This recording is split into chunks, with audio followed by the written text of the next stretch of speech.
देखो भाई, 100 बात की एक बात, हमें रामपुर से सीधी नहर चाहिए बस, नहीं तो नहीं हो पाएगी तराई खेतों में। 15 दिन पहले पंचायत ने इस काम को हरी झंडी दे दी थी।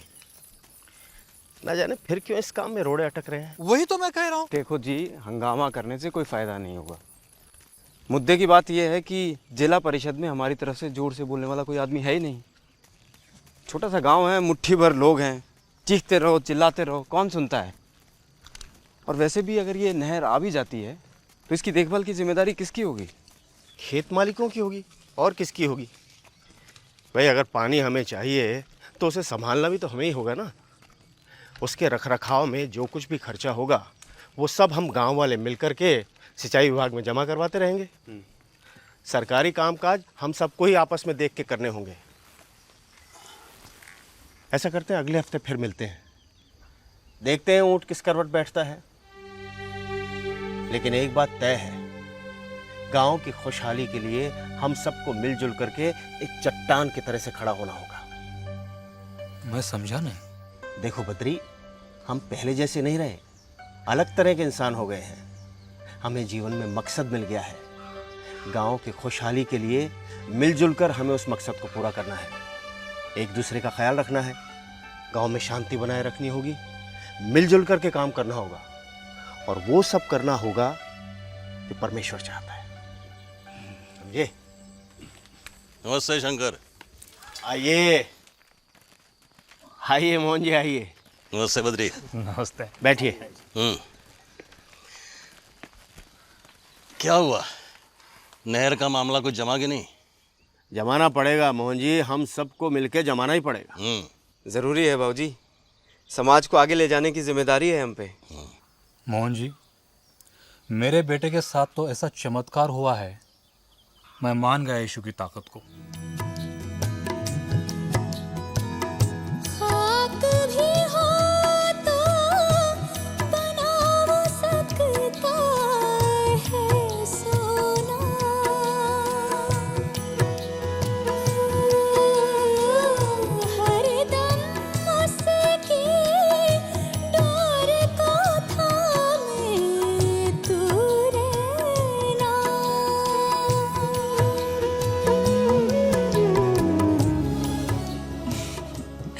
चमत्कार हो ही गया बस। प्रताप बिल्कुल ठीक हो गया। लक्ष्मी, हम सबको बहुत खुशी है। ऊपर वाले ने हमारी प्रार्थना सुन ली। हाँ, अब हम अकेले नहीं रहे, यीशु हमेशा हमारे साथ है। उस पिक्चर ने उन्होंने तो कहा था कि चाहे हम रास्ता भटक जाए लेकिन वो हमें ढूंढ ही लेंगे। उस छोटू की कहानी याद है तुम्हें? बेचारे का कद इतना छोटा था कि वो भीड़ में यीशु को देख नहीं पा रहा था। तो उसने सोचा कि वो पेड़ पे चढ़ के उनको देखेगा। तभी प्रभु यीशु उसी पेड़ के पास खड़े हो गए। ज़क्कई, जल्दी नीचे उतरो क्योंकि आज मुझे तुम्हारे घर ठहरना है। मेरे घर? उसके घर कौन ठहरेगा? ज़क्कई यीशु को कैसे जानता है?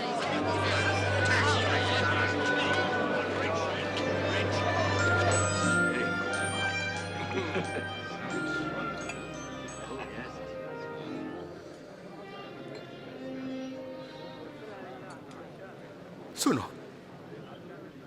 मैं अपनी संपत्ति का आधा भाग गरीबों को दे दूंगा। अगर मैंने किसी को ठगा है तो मैं उसे 4 गुना लौटा दूंगा।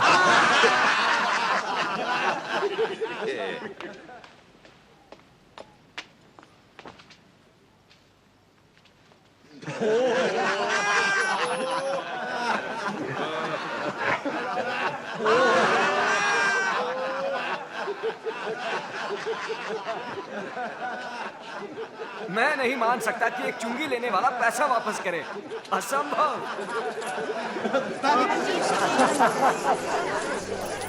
यीशु ने कहा है, प्रभु की वाणी सुन के चलने में ही बुद्धिमानी है। उसकी कही बात पे चलना मतलब पत्थर की मजबूत नींव पे मकान बनाना, जिसे ना तो कोई तूफान हिला सकता है ना ही बाढ़ का पानी। ईश्वर की कही अनसुनी करके क्या होगा? रेत की नींव पे बनेगा मकान। थोड़ी सी तेज बरसात हुई और धसक के नीचे। देखो, जो भी हम सीखें उस पर अमल करना भी जरूरी है। होगा क्या उससे कि हम अच्छे इंसानों की जोड़ में आ जाएंगे, ऐसे इंसान जिनके साथ औरों को रहना अच्छा लगे। और अगर लोग हमारे साथ आएंगे तो गांव तो सुधरेगा ही। हमारे अंदर का जो बदलाव है वो सिर्फ हमारा ही नहीं बल्कि हमारे परिवारों और पूरे के पूरे गांव का जीवन बदल सकता है। यीशु ने एक कहानी सुनाई थी। एक बीज बोने वाला बीज बोने निकला। बोते हुए कुछ बीज मार्ग के किनारे गिरे और रौंद डाले गए और पक्षियों ने उन्हें चुग लिया। और कुछ पथरीली भूमि पर गिरे। जब वो उगे तो पानी न मिलने के कारण वे सब मुरझा गए। और कुछ झाड़ियों के बीच में गिरे। झाड़ियों ने साथ साथ बढ़कर उन्हें दबा दिया। परंतु कुछ बीज अच्छी भूमि पर गिरे और सभी पौधों ने उगकर फल दिया, प्रत्येक ने 100 गुना। गुरुजी, जब भीड़ जमा होती है तो उदाहरणों में क्यों बातें करते हैं? परमेश्वर के राज्य के रहस्यों का ज्ञान तुम्हें दिया गया है, परंतु औरों को उदाहरणों में सुनाया जाता है, क्योंकि वो देखते हुए भी नहीं देख पाते और सुनते हुए भी नहीं समझते।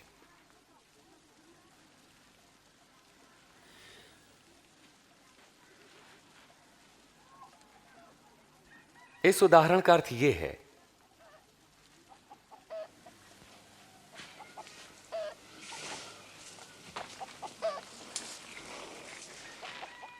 बीज परमेश्वर का वचन है।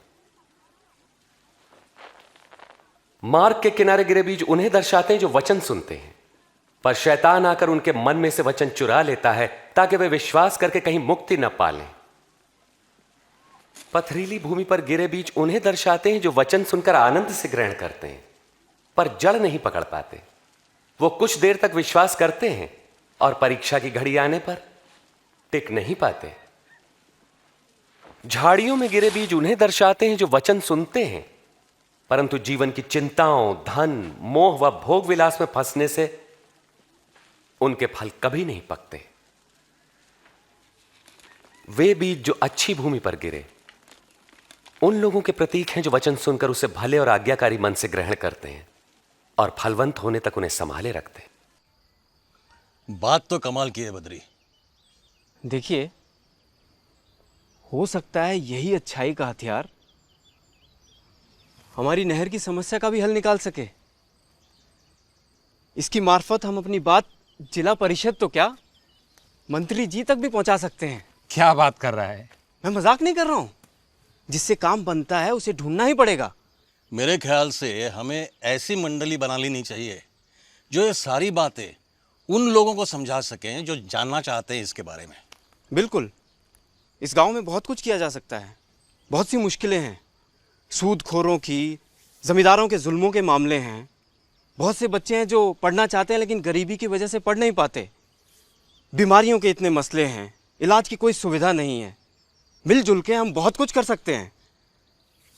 देखो गोपी, मैं तो यूँ कहूँगा कि अगर हम यीशु के बनाए हुए रास्ते पर चले ना तो हमारी हर मुश्किल आसान हो सकती है। हम अपने आप को, अपने परिवार को और गांव में हो रहे सुधार कार्यक्रम को अच्छी तरह से देख सकते हैं। अब जो आप कहते हैं ना वो आपकी आम जिंदगी में दिखाई भी देना चाहिए। आरोप मत लगाओ तो तुम पर भी नहीं लगेगा, दोष मत लगाओ तो तुम पर भी दोष नहीं लगेगा। क्षमा करो तो तुम्हें भी क्षमा मिलेगी। सुखी हैं वो लोग जो नम्रता से जीते हैं। यीशु ने कहा है कि ऐसे लोग परमेश्वर के राज के हकदार बनेंगे। अपने लिए अपनी जिम्मेदारी उठाना और जिंदगी को नम्रता से गुजारना बहुत जरूरी है। यीशु का वादा है, जो दुख के मारे हैं और आंसुओं में गुजारा करते हैं, परमेश्वर उन्हें आराम देगा। हमें उन पर भी तरस खाना चाहिए जो हमारे गांव में नहीं रहते हैं या वो जो हम पर जुल्म करते हैं। अगर हम शांति बनाए रहें तो हमारी भलाई होगी और हम भी परमेश्वर के बच्चे कहलाएंगे। और अब अपने आप को यीशु मसीह के चेले समझकर आगे के बारे में सोचना होगा। मैंने तो तय कर लिया है कि मैं इस गांव के लोगों को कर्जे के दलदल से बचा कर रहूंगा। सरकार ने शहरों में ऐसी बहुत सी संस्थाएं बना रखी हैं जहां से किसानों को अपनी जमीन खरीदने के लिए बिना ब्याज के कर्जा मिलता है। हम सब वहां से पैसा उठाकर कम से कम जमींदारों और सूदखोरों के चुंगल से तो बच सकते हैं। हमारे मवेशी और हमारे खेत फिर से हमारे हो जाएंगे। गोपी, गांव का कोई भी आदमी किसी भी तकलीफ या परेशानी में हो ना, तो सबसे पहले हमें उसकी मदद के लिए पहुंचना चाहिए। हमसे जो कुछ भी बन पड़े उसके लिए करना चाहिए। तभी तो हम एक अच्छे इंसान और अच्छे पड़ोसी कहलाएंगे। अच्छा पड़ोसी क्या होता है जानते हो? बहुत से लोगों ने यही सवाल यीशु मसीह से भी किया था। मेरा पड़ोसी कौन है? वे सैनिक तो नहीं? क्या राजा होगा? एक बार एक मनुष्य यरूशलेम से यरीहो जा रहा था। तब डाकुओं ने हमला किया और लूटकर उसे अधमरा छोड़कर चले गए। तब एक धर्मगुरु वहां से गुजरा और उसे देखकर वहां से कतरा कर चला गया। इसी प्रकार एक पुरोहित भी वहां से निकला, पास आया, उस व्यक्ति को देखा और मुंह फेर कर चला गया। परंतु एक दलित ने मार्ग से गुजरते समय उस घायल मनुष्य को देखा और उसका हृदय दया से भर गया। उसने घायल के पास जाकर घावों को साफ किया, फिर उसे अपनी सवारी पर बैठाकर वो एक सराय में ले गया जहां उसकी सेवा टहल की। दूसरे दिन मालिक को कुछ रुपए देकर उसकी देखभाल करने को कहा और कहा, जो कुछ खर्च आएगा मैं लौटने पर तुम्हें दे दूंगा। इन तीनों में से किसने डाकुओं द्वारा लुटे व्यक्ति से अच्छे पड़ोसी का फर्ज निभाया? जिसने उस पर दया की। फिर तुम भी यही करो। नादानी में अपने दुश्मन बना लिए मैंने पड़ोस के गांव में। कब से एक दूसरे का काम बिगाड़ने में लगे हुए हैं हम दोनों। लेकिन अब मैं जाऊंगा इनके पास, माफी मांगूंगा, विश्वास दिलाऊंगा कि अब मेरे मन में कोई बैर भाव नहीं रहा। साबित भी करूंगा।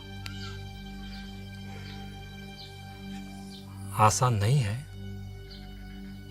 मगर करके रहूंगा मैं। यही एक तरीका है जीने का। पर मैं तुम लोगों से कहता हूं, शत्रुओं से प्रेम रखो, घृणा करने वालों का भला करो, जो श्राप दे उन्हें आशीष दो, बुरा करने वालों के लिए प्रार्थना करो।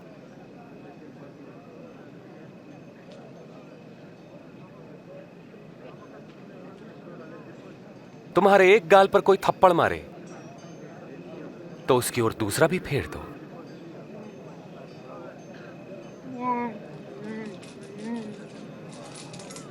कोई तुम्हारा अंगर खा ले तो अपनी कमीज भी उसे दे दो। किसी भी मांगने वालों को मना मत करो। यदि कोई तुम्हारी वस्तु ले ले तो उसे वापस मत मांगो।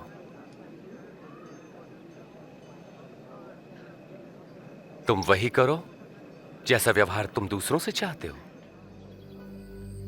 इन सब से हम वाकई बदल जाएंगे। जितना हम जानते हैं, अगर उसका इस्तेमाल हमें भलाई के लिए करना आ गया तो ऊपर वाला और देगा। हालात को कसूरवार बताने की बजाय हम इन्हीं हालात में बेहतरीन करके दिखाएं। मजा तो उसी में है। भाई वाह गोपी, तुमने ये जो बीड़ा उठाया है ना, मैं हमेशा इसमें तुम्हारे साथ हूं। बद्री को भी तो देखो, कितनी अच्छी शुरुआत की है। अपने घर के दरवाजे सत्संग के लिए और लोगों को धर्म की बातें बताने के लिए खोल दिए। खुद लोगों को बताता है कि कैसे यीशु मसीह के बताए हुए रास्ते पे चला जाए, कैसे समाज में एक नया स्थान पाया जाए। ये सब इतना आसान नहीं है। इस सब में हमें इसका हाथ बटाना होगा। बिल्कुल, हम लोग कर्जा उतारने वाले काम पे लग जाते हैं। गांव में एक अच्छे डॉक्टर की भी ज़रूरत है, जो यहाँ कम से कम हफ्ते में एक बार तो आए। बच्चों की पढ़ाई भी बहुत ज़रूरी है, उसके लिए भी हमें सही लोगों से बात करनी चाहिए। बिल्कुल भाई, जिन्होंने ये यीशु मसीह वाली पिक्चर दिखाई है उन्हीं से सलाह लेते हैं। उन्हें तो कोई रास्ता पता होगा, वही हमें बता देंगे। क्यों नहीं, मैं तो कहता हूँ ये भी परमेश्वर की मर्जी थी जो वो इस गांव में आए और हमने वो पिक्चर देखी। उसकी वजह से तो इतना कुछ बदल रहा है। अब यीशु की मर्जी होगी तो उन्हीं के मार्फत सारे दूसरे कामों का भी रास्ता मिल जाएगा। अब इतना विश्वास तो ज़रूर हो गया है कि हम अकेले नहीं हैं। यीशु का हाथ है हमारे ऊपर और अब कोई काम रुकेगा नहीं। देखना। और यीशु ने ये भी तो कहा है कि कोई भी इमारत बनाने से पहले उस पर होने वाले खर्च का अंदाज़ा हमें लगा लेना चाहिए और ये भी देख लेना चाहिए कि उतना पैसा हमारी जेब में है कि नहीं।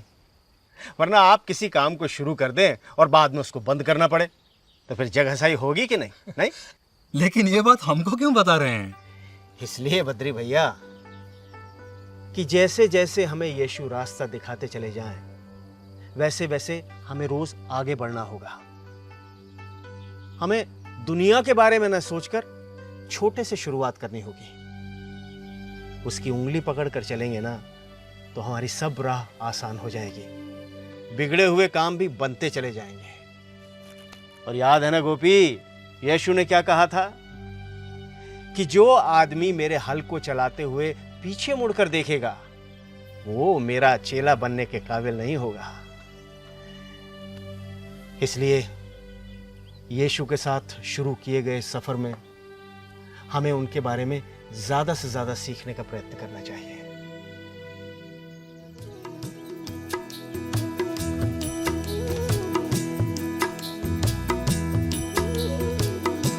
थाम के उंगली उसकी अब तो चलना है।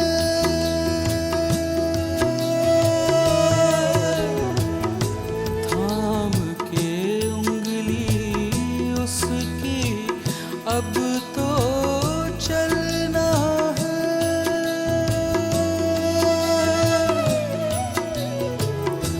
मिलजुल के बंदों को जग में रहना है।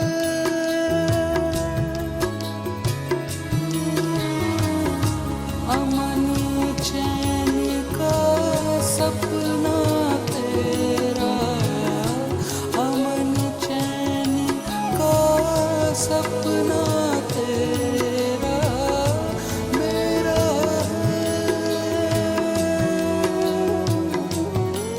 दुनिया की हर रंगत उसका चेहरा है, अपनी तो हर सांस उसका